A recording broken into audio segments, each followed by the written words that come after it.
Everyone, and welcome to our WorkWise webinar on Negotiating Prep 101 today.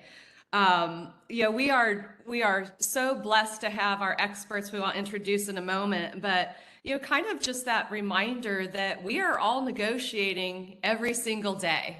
We might be negotiating with our kids, our family, sales personnel if you're buying a car, employers, and so it's a really key skill. First and foremost, and especially right now with all of the discussion around COLA, if you have not yet begun or settled negotiations, you certainly are going to be. So this could not be a more timely discussion brought to us today by Frontline. And Frontline has purchased Forecast5, a very long time partner of ours, Forecast5. We're happy to have you with us and sort of powering this conversation, if you will. I'd like to introduce our presenters, I'm sorry, before I do, just a couple of reminders. Chat is disabled, and so you're going to be posting your questions in the Q&A section, and we will be moderating those questions at the end of the session. We'll also be recording today, and so you'll be receiving the recording back. The PowerPoint link is posted here at the very top of the Q&A, so you do have that PowerPoint available to you. And again, we'll be sending it as soon as the technology has done what it needs to do. We'll be getting this back out to you most likely tomorrow. So with that, I'd like to introduce our panel of experts today. We're just so thrilled to have you here. Thank you for bringing this conversation forward. We have Saleem, who is the Senior Analytics Advisor for Forecast5, as mentioned, partners with us for a very long time, now purchased by Frontline, so it's going to take me a moment to make that transition, but just a wonderful expert in data and analysis. Bill McGuire, consultant for Frontline, but also a career CBO, one of the most experienced and respected CBOs out there. Also a past president of CASBO, so thank you, Bill, for being here. And then Vince Christakos, strategic advisor, also expert, highly respected, had military experience before coming into the chief business official role with many years of experience in that role, highly respected, and also a CASBO president. I appreciate you all being here, and I'm going to turn it over to you. Thank you. Well, thank you so much. We really appreciate the support from CASBO, and we have a lot to go through. This agenda is fairly simple. We've broken it down into a few areas, including initial considerations, information gathering, things to know, and reminders to share, as well as looking outwards and in financial forecasting. So we've done our best to organize all of this, but we have a lot of thoughts on this topic. It's something that we get involved with really throughout the entire school year with districts, is helping them prepare for upcoming negotiations. And Bill, Vince, and I, we all like to talk a lot. We have a lot of things to say, so we're going to do our best to stay on track, keep it moving. We're also going to try to keep each other in line here with this. So let's get into this data. Let's talk about some of the initial considerations. And this is where I'm going to have Vince talk through preparing for negotiations. Sure, thanks, Adam. And so this is like a timeline of what comes first, second, third, fourth, and everything else within the concept of going into negotiations. And so today's workshop is going to focus only on that first hour where it says prep for preparation, preparing for negotiations, and mainly on that first bullet, gathering the information and data and comparison districts and enough stuff to be able to tell the district story. The rest of this timeline is those things that you would be doing at your district about identifying who's going to be on the negotiations team and having enough representatives from the management side of the house. What model of negotiations will you be using? Will it be the traditional, or positional model, or will it be the interest-based model? Both are valid models, and I've used both, and both do work. The dates, once you start figuring out all those, the team and the model, then you got to set some dates up. Let's go to the next slide. Once you get those dates set up, you're going to go through your initial meetings. You're going to tell your story. You're going to listen to your bargaining unit story and interests, and then you basically want to seek, ask clarifying questions to seek understanding. So you're either going to get to a settlement, and that's that next arrow, or you're going to go to impasse. And I've been in both situations. And then if you can't settle your differences through the impasse process, then finally you're going to go to fact finding.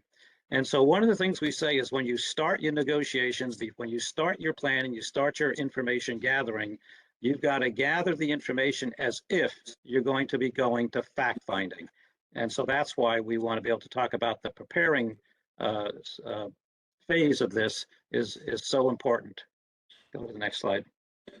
So this is where Bill will introduce the district we're going to look at today. So Washington Unified is in West Sacramento, and you can see that. And the district is a client with Forecast5 Frontline.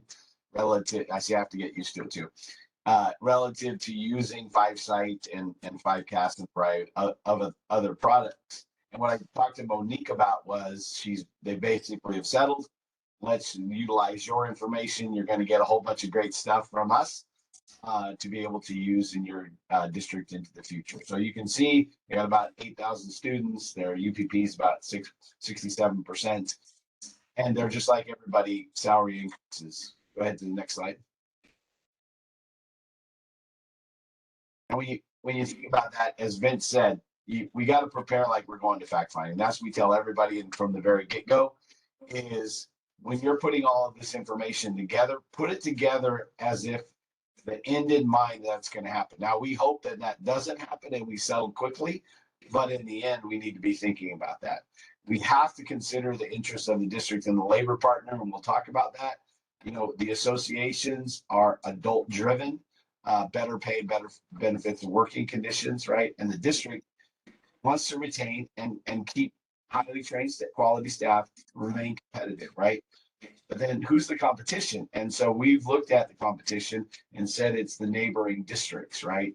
And then finally, what is my financial forecast for each different district? Because it's different. If I'm a growth district, it's one thing. If I'm a declining district, it's another. Next slide.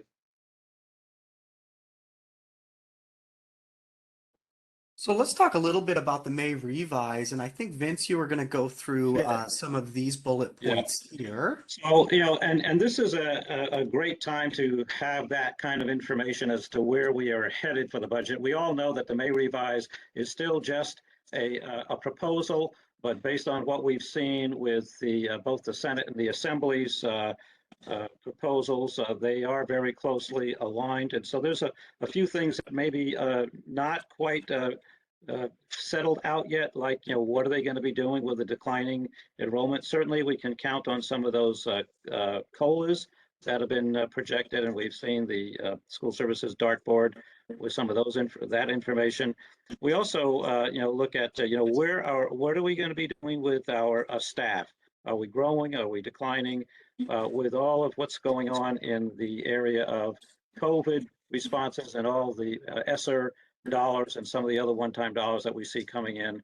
And of course, the fact that we're going to have a new grade level, required to be coming in, so we got the more TK programs.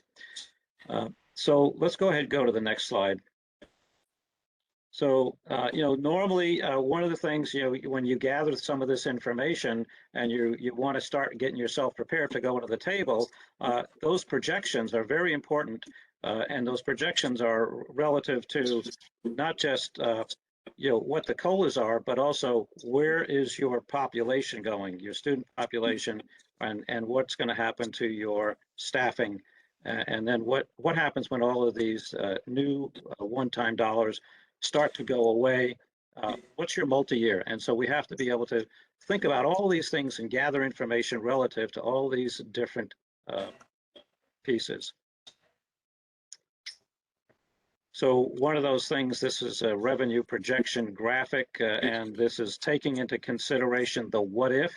The governor's ADA formula for calculating ADA is adopted, and so you can see those red bars, and so how they go up, and then under the current formula, the blue bars. So just having that in your hip pocket is information that the district wants to be able to have, because those questions are going to be asked at the table and you need to have some way of responding, whether, and just in case, these proposals are adopted. Next slide.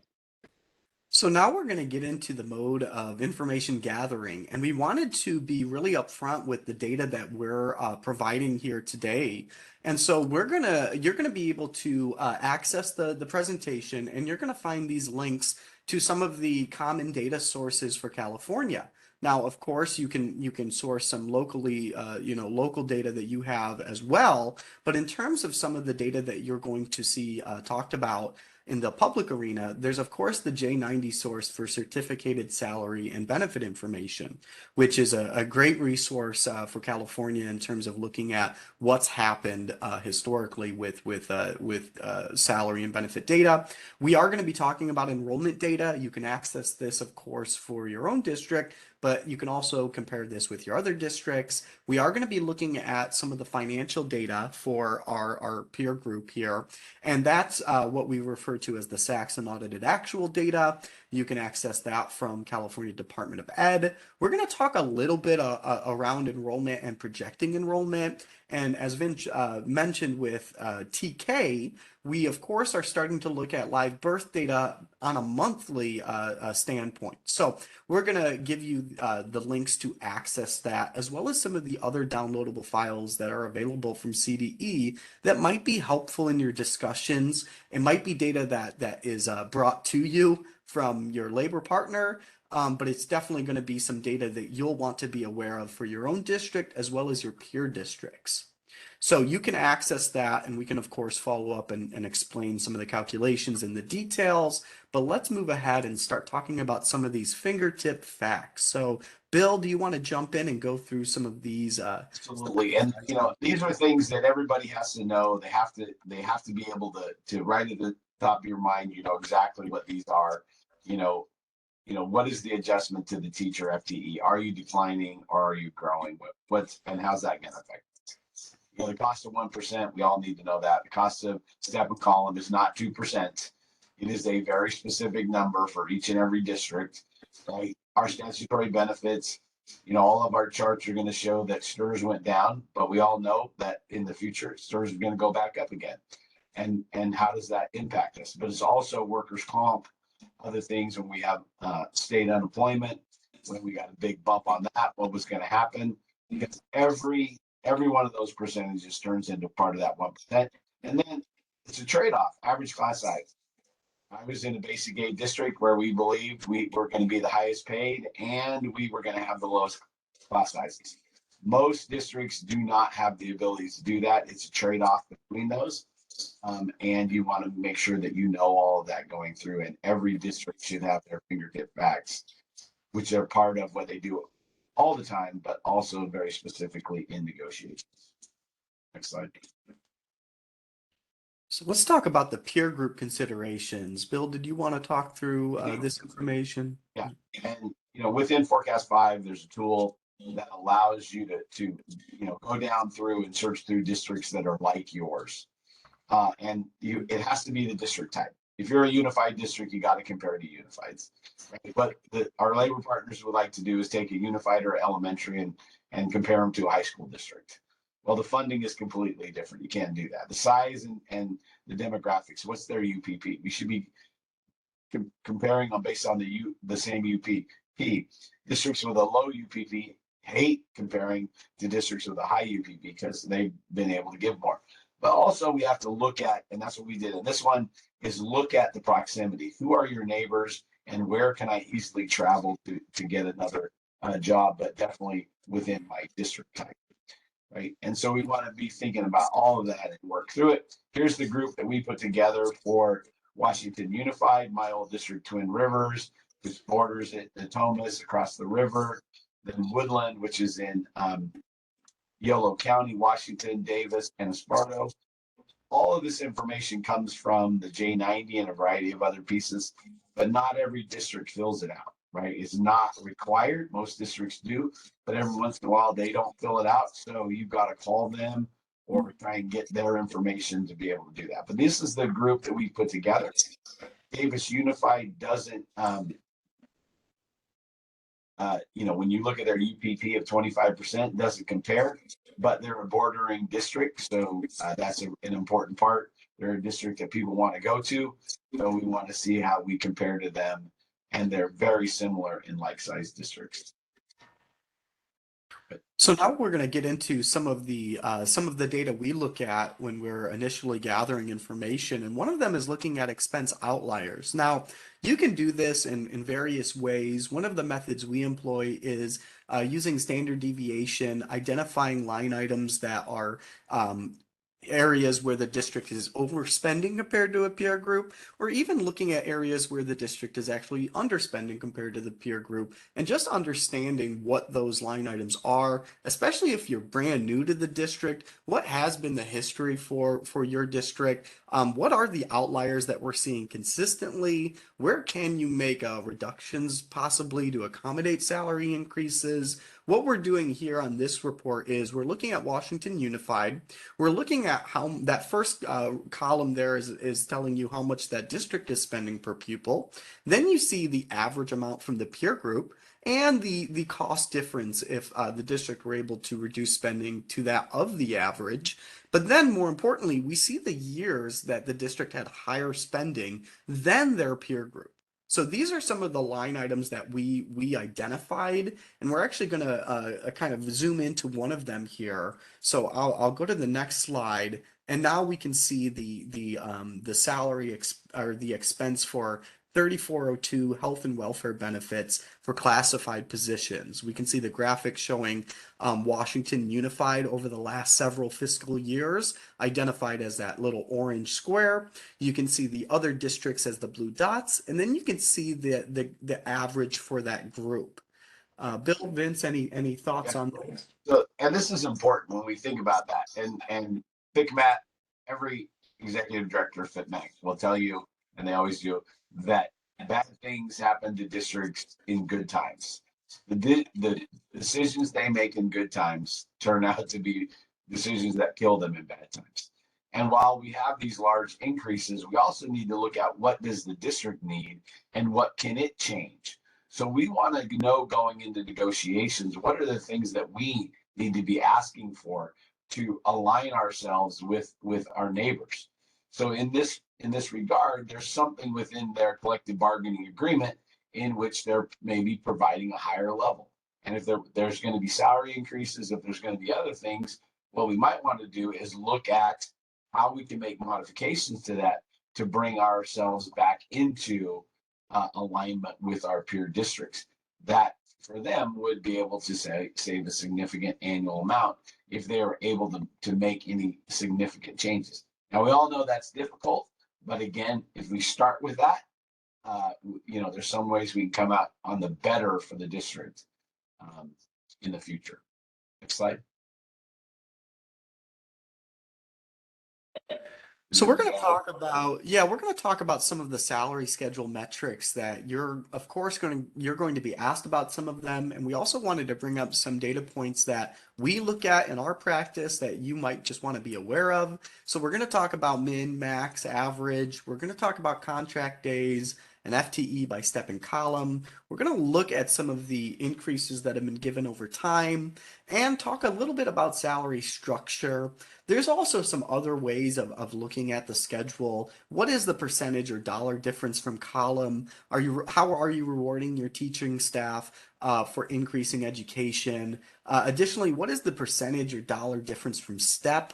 Have you seen a large increase at a certain step? And have you asked why it was negotiated that way? We see this with a lot of CBOs that are new to a district, kind of looking at what has been negotiated previously. And then, of course, looking at the percentage or dollar difference from column 1, step 1. So trying to understand how quickly a teacher can increase their starting pay. Essentially, what is the slope of their salary line? Those are all ways that you can look at your data, and if it's looking pretty good compared to your group, it might be some potential ways you can actually market your competitiveness. So we're going to break this down in a little bit further detail, but before I move on, Bill, Vince, anything to add on looking at the salary schedule data before we open up those graphics? Well, one of the things I think you always have to think about is how do you make yourself competitive at certain salary increases, right? If you're losing people after, before 10 years, how do I make sure that I can increase my salary base at BA 60 and 10 years so that I can retain people, right? And I don't have to give an across the board salary increase. I can do all kinds of things within my percentage to help my district work forward. You're using supplemental concentration to raise the beginning salary. All of those things are available to us, and we should never forget them during bargaining. Yeah, and let's actually get into some of these metrics and look at it for Washington Unified. So we're going to talk about some of these salary range comparisons. This is just one graphic that we use where it actually shows the starting salary at the bottom of that column, the maximum salary at the top of the column, and then the average listed. But what we wanted to do is actually disaggregate all of these pieces and then talk about what goes into these metrics. So first up, we're going to look at maximum salary. And again, this is what we've sourced from the J90, where you can see for certificated salary where Washington Unified stands compared to their peer group. We've, of course, highlighted them in blue. You can see it's a fairly close range at the top, but then it starts falling off a little bit there. But this would be just their maximum salary comparison. Then we look at their minimum salary comparison. So starting salary, the amount indicated is the lowest salary on the schedule. And that's where we can see Washington Unified a little bit more towards the right on the lower end compared to this group. Right, and you could tell that both Twin Rivers and Esparto with high UPPs are using those funds to increase beginning teacher salary to recruit against the neighbors. Yep. And then we, of course, we always hear about average salary. And so here's that comparison where we can see they are fairly competitive with the group. They're smack dab in the middle there.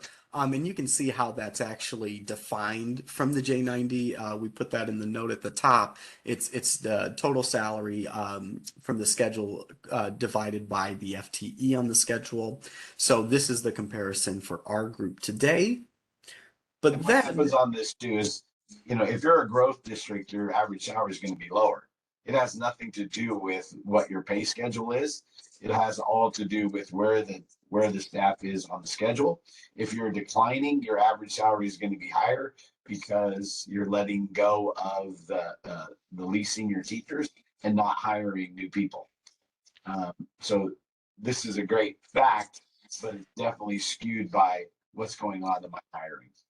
Right, right. And that's where we get into some of the data behind those metrics, right? So this is where we're actually looking at the experience comparison for the staff. So one of the great things from the J90 is it does give you a glimpse into where staff is on the schedule. Now, what we've done, we actually have a few different ways of looking at this in our tools, but for today's session, we thought this might be a good way to show it. So what you're seeing are the step allocations there as each one of the rows, and then each district is listed as a column. And what we've done is just some conditional formatting showing where most of the staff is. So you're seeing these two grids. The top grid there is showing the actual FTE by the step placement. So we can see step 1, and then we can see at the end beyond step 20. And then down below, we see a second grid that shows the percentage of total. And if you just want to focus on either the red or the green, but if you want to focus on the red boxes, what that's doing is telling you where most of the staff is. So some of the districts like Davis, like Twin Rivers, like Woodland, you can see they have a pretty experienced staff. They have a majority of their staff beyond step 20 on their schedule. Some of these other districts, you can see they have a lot less experienced staff. And then Washington Unified is kind of distributed pretty evenly across the schedule, which is interesting because we usually do see it skewed right or skewed left. But this is breaking down all of those metrics. You have to consider what actually goes into the minimum, the maximum, and the average, and it's really dependent on where your staff is on the schedule. So that's the layout for our group here. And yeah, sorry, Bill. Yeah, and with Davis, Twin Rivers, and Woodland, with them all at beyond 20. The labor partners are demanding large increases. because they're not getting a step. They're not getting column movement. They're already at the end. And so their negotiations are very different than Natomas, where you've got a large number in 2 through 15 and 6, because they're getting an increase. Right. And the same thing is true with Washington, with this really clearly equal distribution. The employees are going to come at things differently than the employee. Yep. And we actually have some other graphics that we're going to try to show you as well to explain some of this FTE by step and column. But we also wanted to, of course, talk about total comp, right? Everyone wants to know about salary and benefit spending, especially if you're a district that has a very attractive benefit package and the labor partner is only focused on the salary part. So this is our attempt to try to show a fair comparison with total compensation. This is somewhat dependent on how districts are reporting that, whether as a composite value or if they are breaking it down by family, single plus one. What you're seeing here is the average salary as the green portion of the column, which we've already looked at in the previous slide. But now you're seeing the additional data for the benefit side. And what we're doing is we're looking at the district contribution for primarily health benefits as well as the others, but majority is going to be in the health benefits. And now we can see where Washington Unified stands in comparison when looking at total compensation. Bill, Vince, any thoughts on this before I get into it? I think this is a very important slide because the total comp, and we know if we sit at the table, they'll talk about the salaries. They'll always talk about that part of the salary schedule that is the lowest compared to all the others. But then you find out that, well, there's nobody really in that particular, that cell of the salary schedule. But this total comp on the average salaries is really telling that this is where prior negotiations have made decisions that they want to put more money into the benefit side of the house as they keep their salaries up at a competitive level. And this clearly shows Washington has accomplished that. And even though like Twin Rivers is the largest in total compensation, the one district we clearly left off in this, which is a neighboring district, is Sacramento City Unified, because they're so far off the chart and have so many other issues. We didn't think that they're a comparative district to look at. I can tell you the labor partners think that they would have to be in there. Right. So we also wanted to talk about some of the other things we think about, again, looking at those metrics and then thinking about what goes into those metrics. So we wanted to consider the number of service days, the number of contract days. And that's what you're seeing on this slide is the comparison. And you might be in an area where it's all extremely comparable within one day or two, but here we can see there is a little bit of a disparity. We can see Twin Rivers leading the pack there with 186, but then we see a lot of the districts at 184, 183, 182. Well, what we wanted to do is talk about the number of days that are listed in that contract, but then actually going back and reviewing those metrics with a daily rate calculation. So in other words, taking the minimum, taking the maximum, taking the average, and then dividing it by the number of service days, that might change the ranking. That might impact these metrics you're looking at. So that's one thing that you should review. And if it's helping you market your district, if it makes you look more competitive, then it's definitely part of your story, and it's something that you should be able to share with everyone. So here you can see all three of those metrics listed out in the grid, and then that same graphic with the ranges. Yeah, I think this is very, very important to have this kind of information in your back pocket. And that's why prior planning and gathering this kind of information is very important, because we know that the Twin Rivers had some higher salaries in their schedule, but they were also working 2 more days. And I think that's a significant piece of information that you need to know when you go into the negotiations and do these comparisons. Some other considerations we wanted to review is memories are short nowadays, right? We think about what just happened, but what has happened over the last several years. And so what you're looking at on this graphic, again, this is data that's reported to that J90 source. It's also something you can collect from your peer districts if you've negotiated, if that's part of if you have an agreed upon group. But what we're looking at for our group here is the salary increases year over year. And what we're seeing is our Washington Unified District is highlighted. We can see that they've been giving some healthy increases year over year over year. And so we wanted to look at what the district has done historically, and then also consider how this compares to the peer group. So what have your competitors done in the last several years?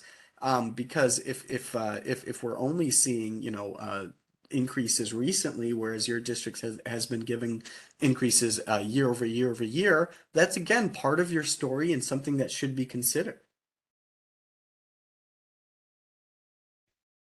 So additionally, we also look at some information related to support levels. So this is a graphic that we often look at for a lot of different reasons. We talk about this on the curriculum side, but we also talk about this while preparing for negotiations and trying to understand the workload of teachers.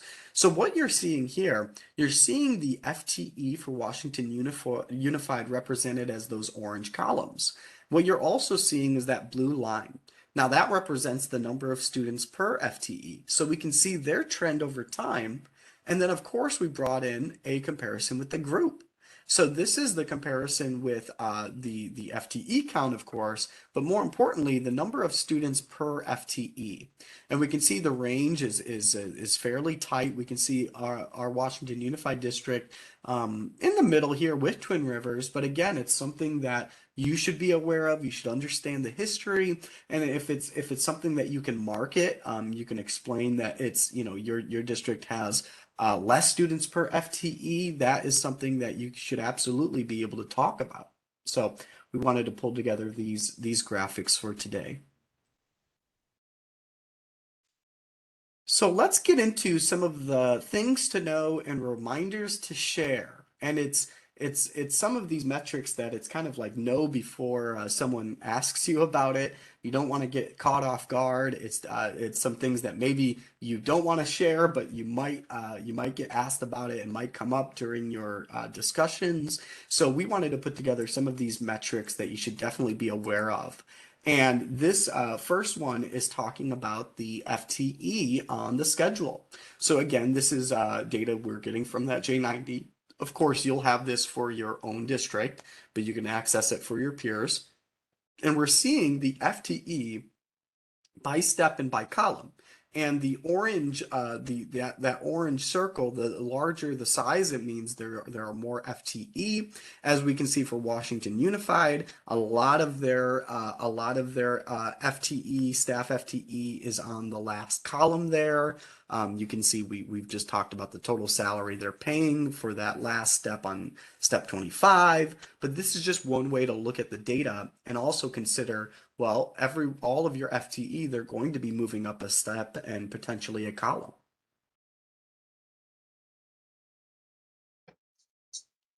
We also wanted to talk about administration spending. So this is something that comes up in previous years. It would always come up here and there, but over the pandemic, this has been something that I've been asked about quite heavily from districts. Districts are getting asked about how much they've spent on administration, how that's changed over time, how does that compare to their spending on other staff. And so what you're seeing here is you're seeing a trend in actually 4 different groups. We're seeing the Washington Unified trend, we're seeing the county average, we're seeing the peer group average, and then we're seeing the state average as the orange. And of course, administration spending, just like everything else, is going up. But again, it's something to be aware of before someone potentially calls you out on it. It's good to know where you stand compared to your group. It might be something that someone else is looking at as well. And an important part, we dove down into the details of this, and most school districts aren't down into the function, the detail, but coding is important. And in this case, central IT went up by a significant dollar amount within the district because they did not code out all their computer purchases to ed services. They put or to ed instruction. and they were administration. So that went up dramatically because of ESSER funds.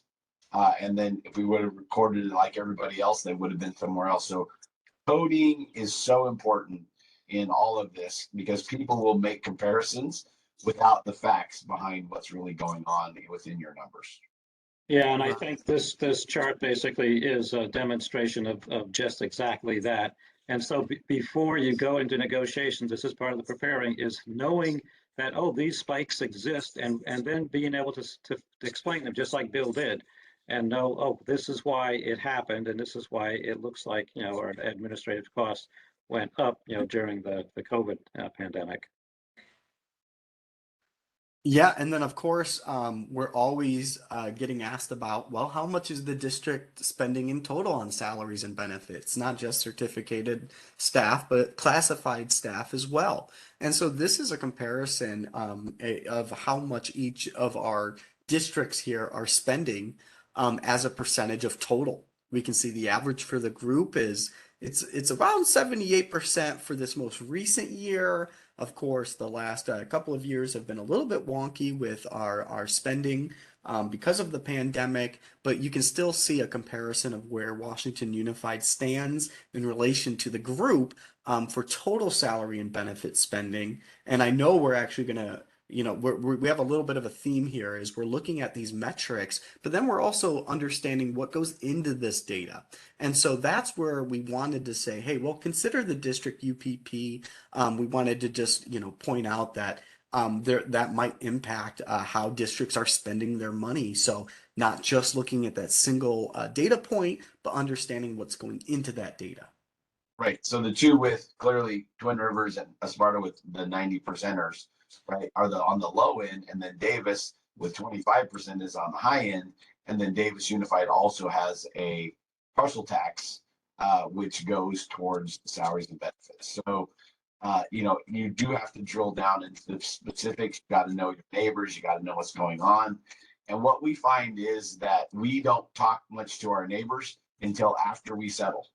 And we probably need to talk to our neighbors before we settle, right? And about what we're doing and why we're doing it and why we might be different. Because it's all what the thing in negotiations is, well, they did it next door. Why can't we? Yep. So we also wanted to, you know, there are some data points that no one else might not, the labor partner, they might not talk about some of this data, but there is some information that you should be aware of. There's some information that you should be sharing and making sure everyone is aware of that. So this is part of our reminders to share, and that's the STRS and PERS spending trend. This is the trend for Washington Unified alone. We can see increases year over year, a little drop off recently, but we know that's going to be coming back. And here is that same view where we can actually see the trend for Washington Unified, but we can see the trend for our peer group, we can see the trend for the county, and we can see the trend for the state. And it's just one of those things where, hey, we need to make sure everyone's aware that this is a cost that has increased significantly over the last several years. And part of the, you know, the state budget where we're going to increase the base, but we're going to also increase STRS and PERS. This decline was because the state budget funded it outside of the base, right? There was one-time money that went into that. Now that it's put into the base, there's going to be pressure not only to negotiate a 6.56 COLA, but also went into what went into the base with that increase, with no discussion about that STRS and PERS are going up by 3 to 4%.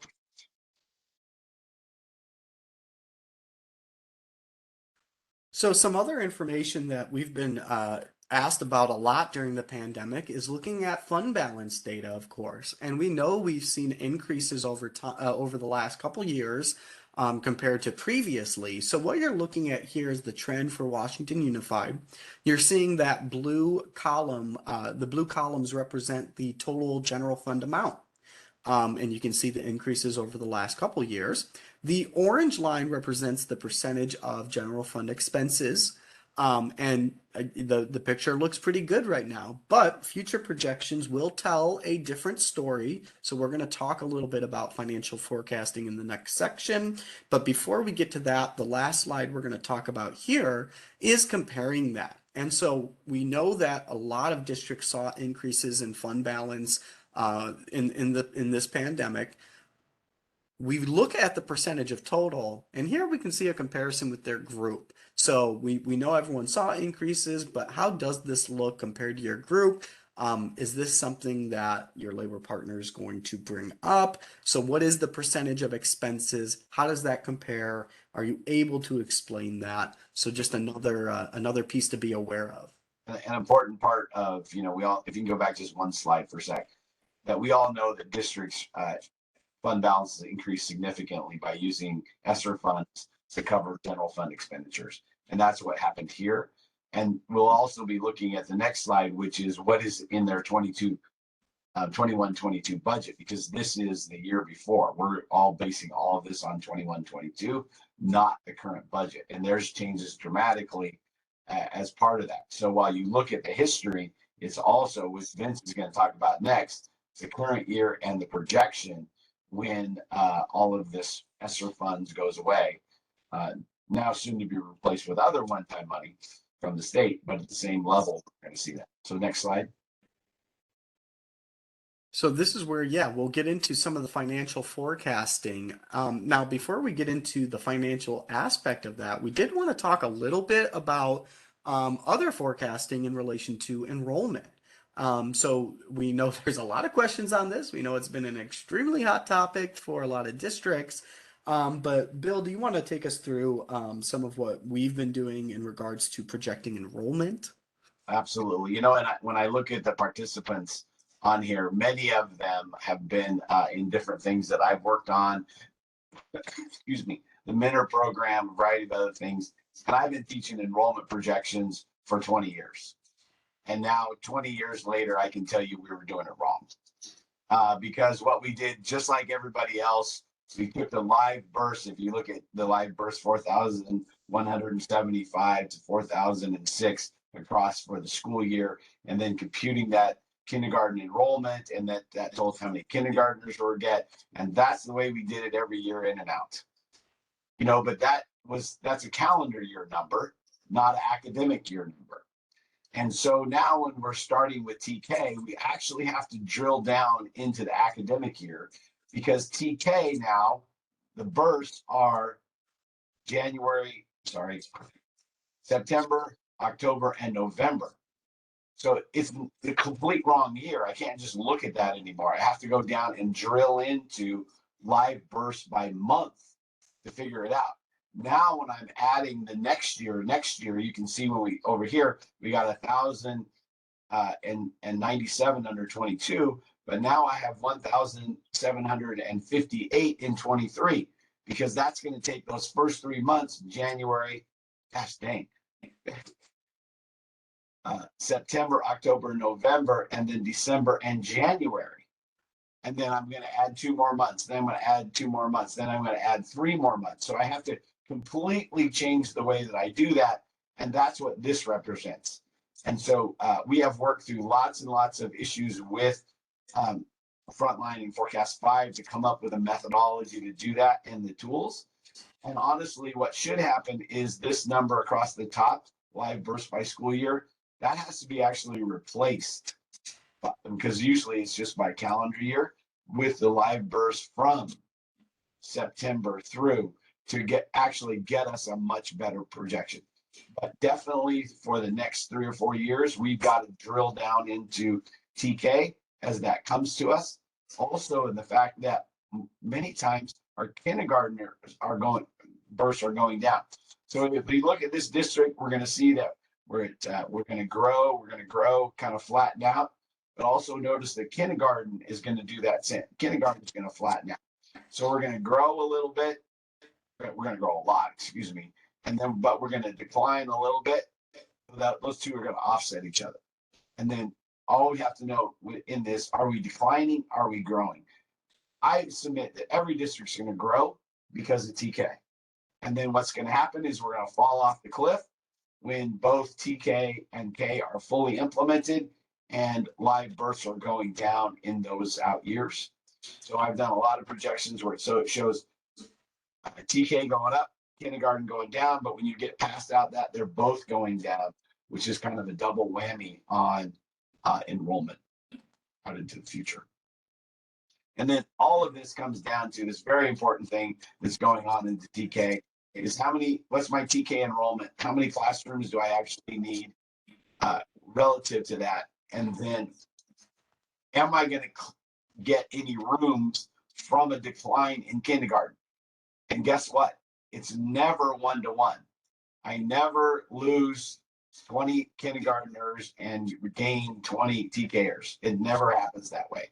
So the theoretical room usage is never the way it should be, right? When we actually forecast that out, which is a big deal for facilities, this has been a big deal for operations. This is a big deal for how much it's going to cost. And has the state given us enough money to fully implement the TK program?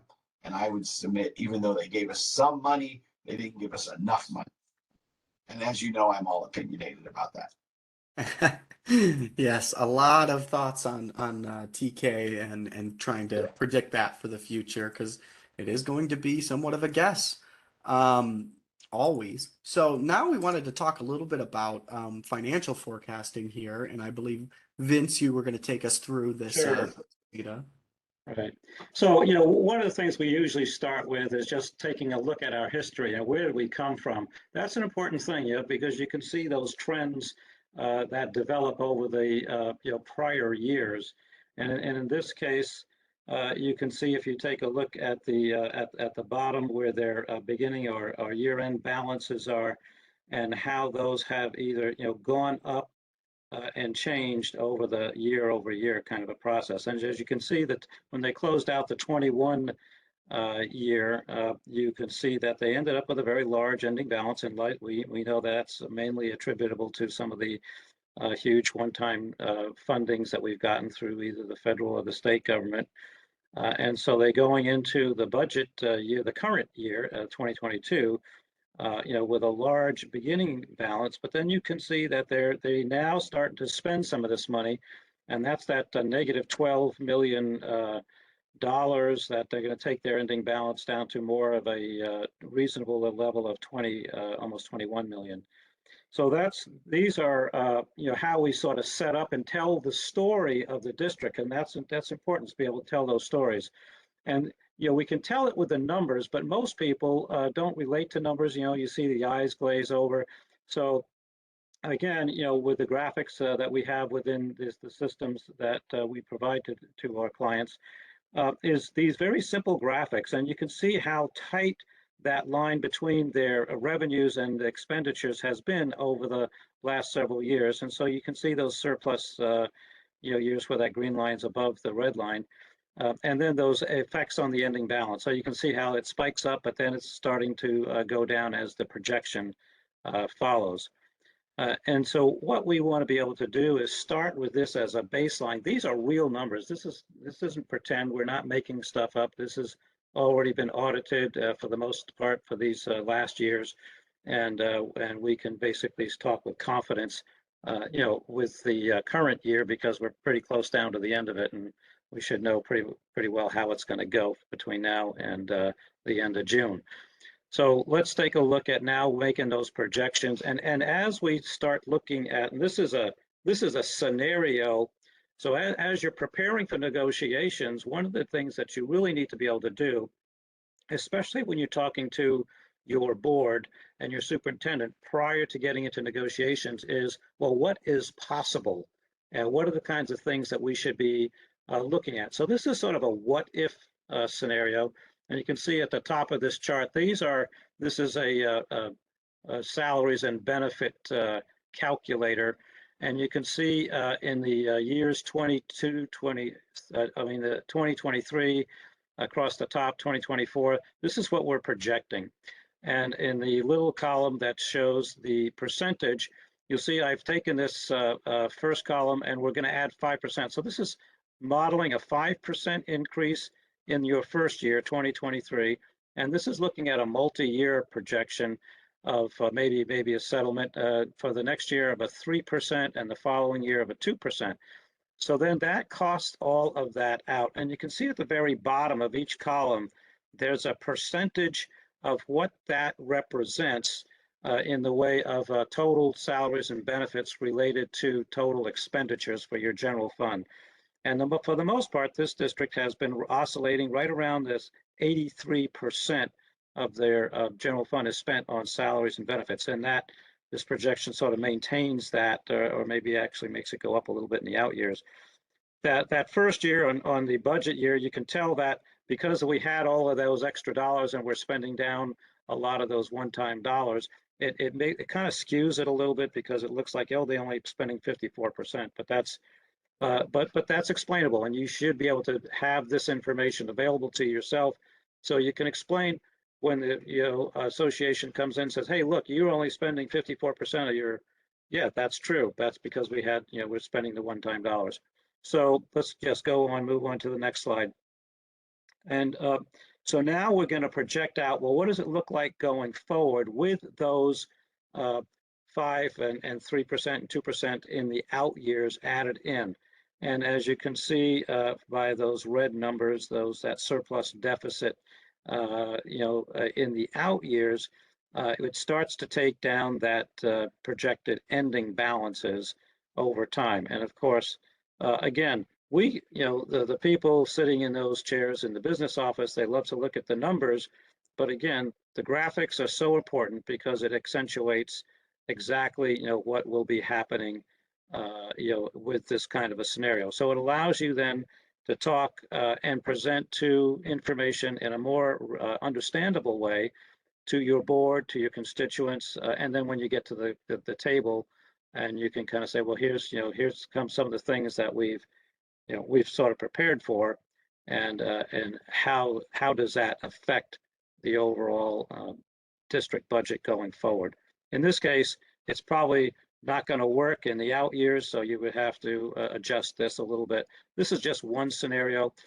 I would recommend doing 2 or 3 or 4 scenarios, especially when you're talking to your board, because they'll want to know, well, what's possible, what can we do, and they always want to give as much as they can, but still stay fiscally solvent, and that's the job of the CBO, and making sure that we stay fiscally solvent in all of this. So I think that's the final slide, I believe, for the portion of the presentation. And I think right now we open it up, and Tasha, you're going to take it over for questions and answers. Is that right? I sure will. Wow, you guys, just so much information.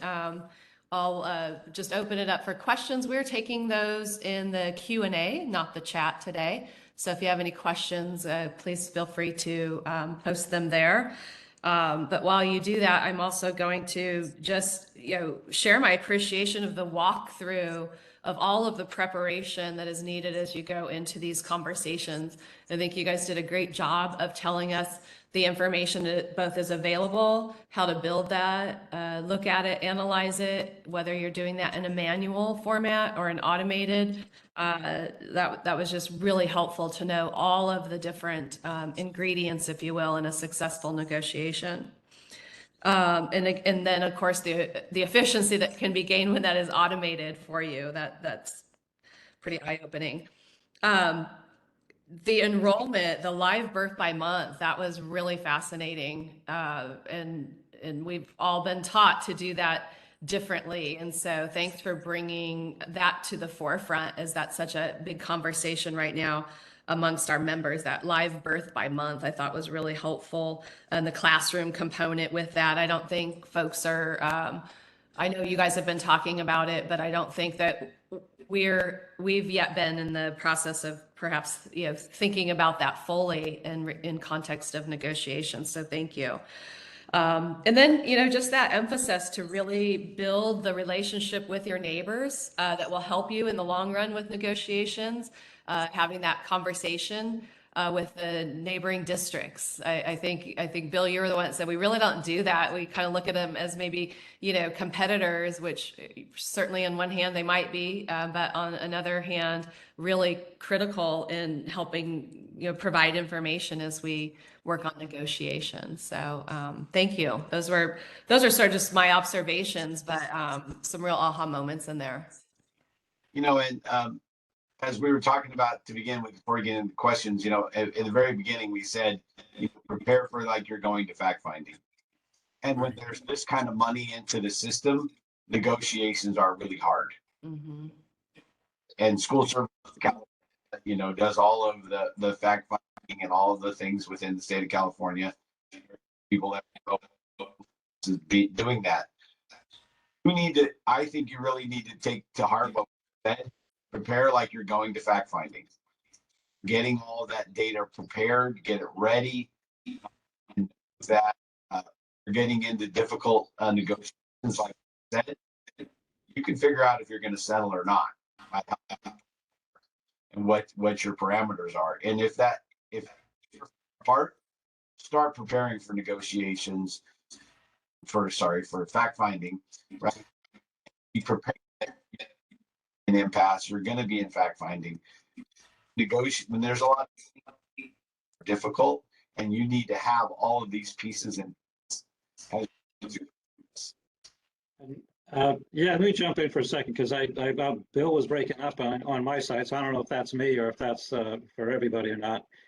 But yes, that whole discussion about preparing for the fact finding, and I think, as you could see, if you go through this sort of a process, you may discover some things that come out, like those outliers, like well, oh geez, look at that, our administrative costs went up.